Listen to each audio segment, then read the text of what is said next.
Good morning, John Maxwell. Bruce Good morning, Seidman Bruce. here. How are you?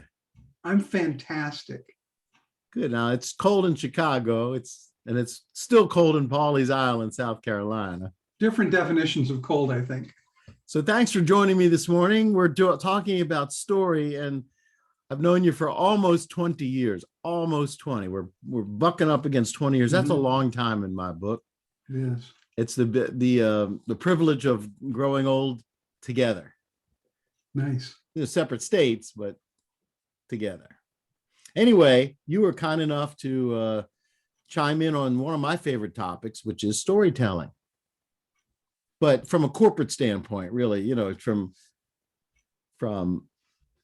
just our training and where we've spent a long time, which is helping organizations grow by helping the people inside them grow and building the brand, telling the story. So why don't you kick us off?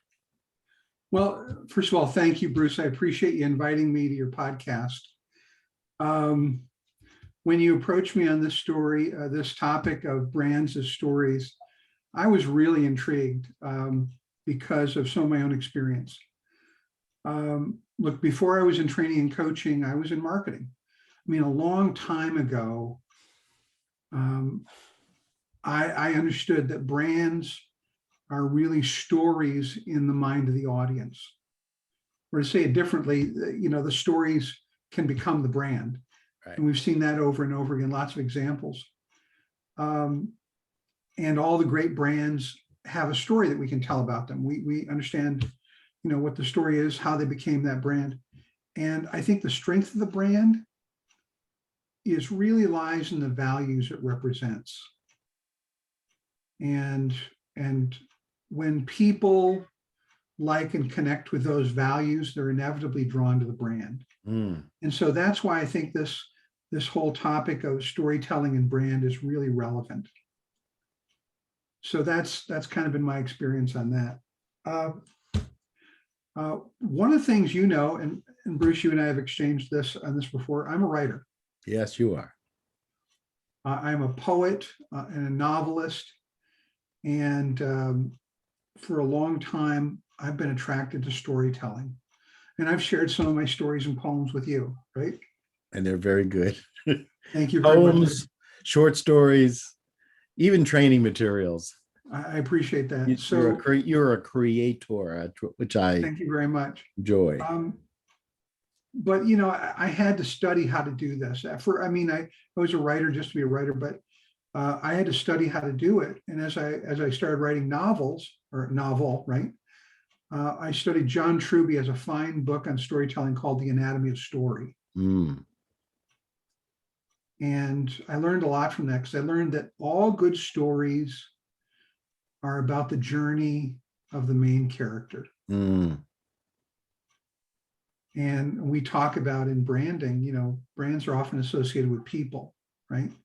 And so that's the main character. And the plot of the story and the journey of the main character are really woven together as just one cloth. Yeah. It becomes the same thing, really, right? The character begins the story with a flaw. Then they go on the hero's journey. They face adversity. They face challenges, which forces them to change. Right. Because they want to get to their goal, right? And at the end of the journey, when the main character has reached their goal, they've changed. And then there's a moral message attached to that transformation. And if you look at every good story, those main elements are there. And I think good brands are a story in the same way. So I can think about a lot of examples of where that's happened. Hey, let me chime in here. Go ahead. This is a question. Many people who are like younger and maybe don't have a lot of seasoning, they think, oh, okay, I'm the social media person on the team, and my job is to create the brand and promote the message, get the steady drumbeat out into the world. So if not that there's a quick answer to this question, here's the question. How do I take the hero's journey and apply it to my organization? I think it's really straightforward. The most powerful thing that you have are the stories of the customers you have and the people you've helped, testimonials. Right. Now, here's the beauty about that, right? The beauty about that is the stories of your clients and customers, that becomes something in marketing they call social proof. Social proof. So you proved it out in the community. It sits out there. There's proof of it. The other thing that's wonderful about that is, look, you're being who you are. Your company is delivering the values that you really believe in. And what's going to happen is your clients see it and they recognize it. And you know what they do? When they tell the story of how you help them, all those values come out. I love it. And so what better way to tell your story than to let somebody else tell it for you? Amen. So that's really key. And I think you'll see a lot of companies use that, but I think companies may not even use it enough. They can really let your customers be your best spokesperson. In terms of branding, I'm thinking about one example right now. There's a lot of conversation that Tom Brady is retiring this week. I think he is. You know, what an iconic figure, not just in sports, but in American culture. Yeah. And after 22 years, anybody who's been paying attention really has kind of learned his story along the way, right? He was overlooked in high school as a QB. Yep. He went to Michigan and was at the bottom of the depth chart. He got drafted in the pros and he was fourth string, and then he got his chance, right? Right. And you know, the flawed character when he was young, he was cocky, unrealistic, impatient. He was frustrated. But all of that was really the adversity. He was on the hero's journey. Yeah. And after 22 years, he's the greatest quarterback ever. And Ever. you know, by some measures, the most accomplished football player ever to put on a uniform. Yep. Even if he does retire this week, which I think he will, I don't think we've heard the last of him. Oh, of course not. I think he's going to move forward to the next phase. And I think his story is going to become the backbone of his brand. And so it's going to be really fascinating to move forward in that. So let me jump in again. So I think this is me talking, obviously. Right. I think it's easy for us to, as human beings, to relate to the hero's journey. Tom Brady, sports teams. I mean, who doesn't love sports? Right. Even Procter and Gamble, right? As big as a conglomerate as that, and as old as that company is, publicly traded. I mean, there's so many stories within the brand. And so my opinion is this: take your business. I don't care whether you're mom and pop or you're Procter and Gamble or anybody in between, and really look at, from the customer standpoint, what they love about you. Learn their hero's journey through your product, through your service, through your delivery, and start to beat the drum. It's easy for you and me to motivationally tell people about Tom Brady, or you know, I'm a Michael Jordan fan, and during COVID I watched The Last Dance. So even with the cuss words, you got to see the hero's journey, the whole team, not just one person.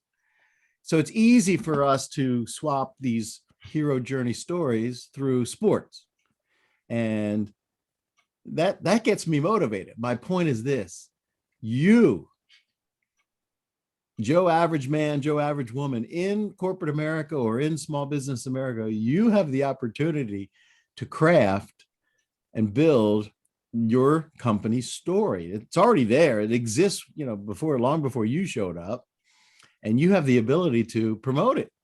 And politicians have taught us one thing: whether you love or hate, wherever you stand, when they're running for election, they beat the drum. They don't go off message, single point, single soundbite. That's the term, single soundbite, and then they just repeat, lather, rinse, repeat. And so I think, and again, not to beat a dead horse, your clients are going to promote your story. It's really up to you to wrap your arms around that gravitational pull of the marketplace, your what you've been doing, your company's been doing in the world, in the marketplace for so many years, or if you're a startup, you get to build it from zero. And it's up to you to not to manage it, but to water it and to put sunlight on it and watch it grow. And now we have social media. I'm a baby boomer, as are you, John. Social media has been around a long time, but now we have social media, so it's even easier to promote the brand, promote the story. Anyway, that's kind of my 2 cents in general. I want to jump on a couple of things you said there. In this day and age, information about products are everywhere. I'm 3 clicks away from anything I want at all times. Yeah. And so we've reached a point where, 20, 30 years ago, the bigger, better deal, the product could win. Right. And products are still important, but what's even more important? Service. It is how you treat your customers. I'll give you a quick story. This past week, I stopped. I'm going to interrupt your story. Service, people, service. Go ahead, John. Service. Service, yes. I'm going to talk. This week, I went to my local dry cleaner.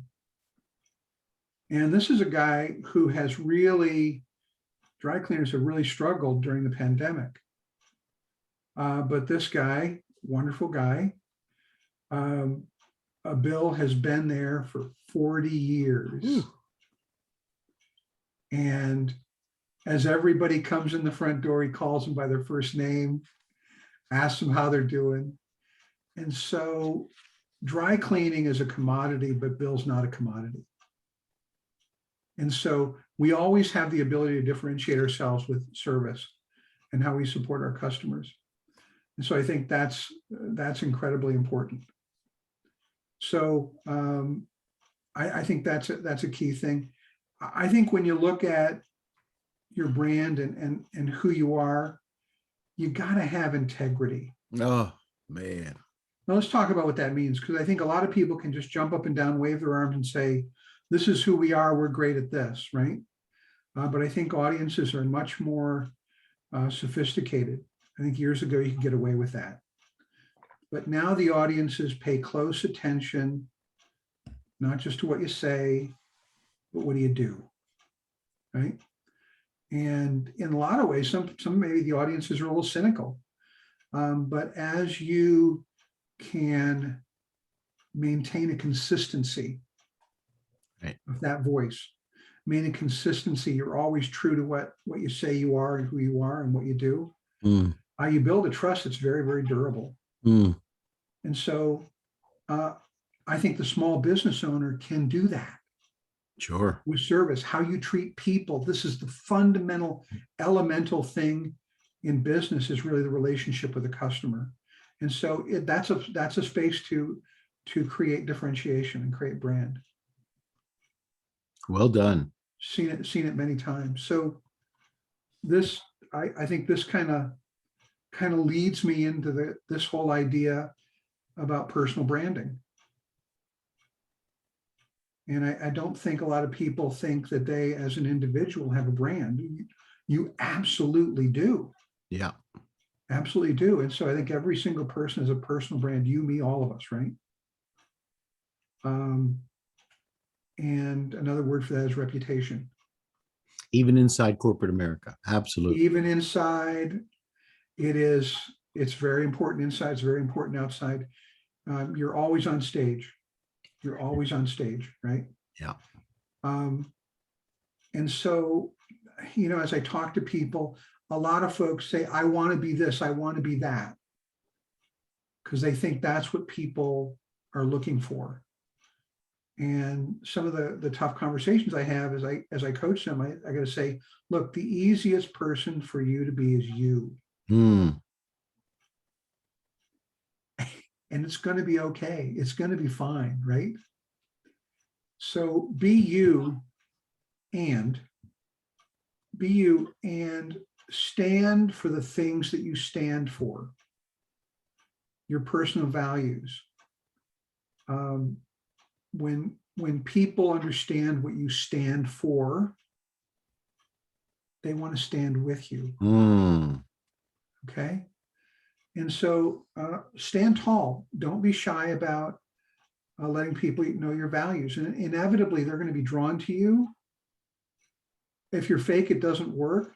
But as you're being authentic, not only are they drawn to you, they will stay with you. And that's really a beautiful thing. That's really a beautiful thing. That's how you build community.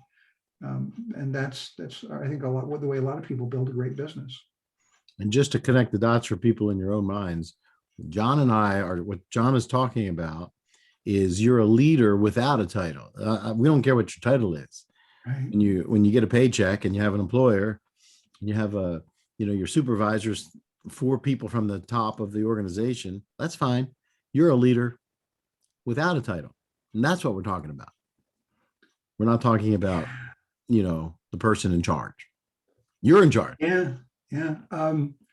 That's we talk about, formal structural authority, which is I'm the boss. Right. That's the weakest kind. Yes. But when we have moral and ethical authority, that we carry ourselves in a way that others admire, that's really powerful. I believe that there's a foundation of that. And I said, all the great leaders I've been around, and I've been blessed to be around a number of them, right?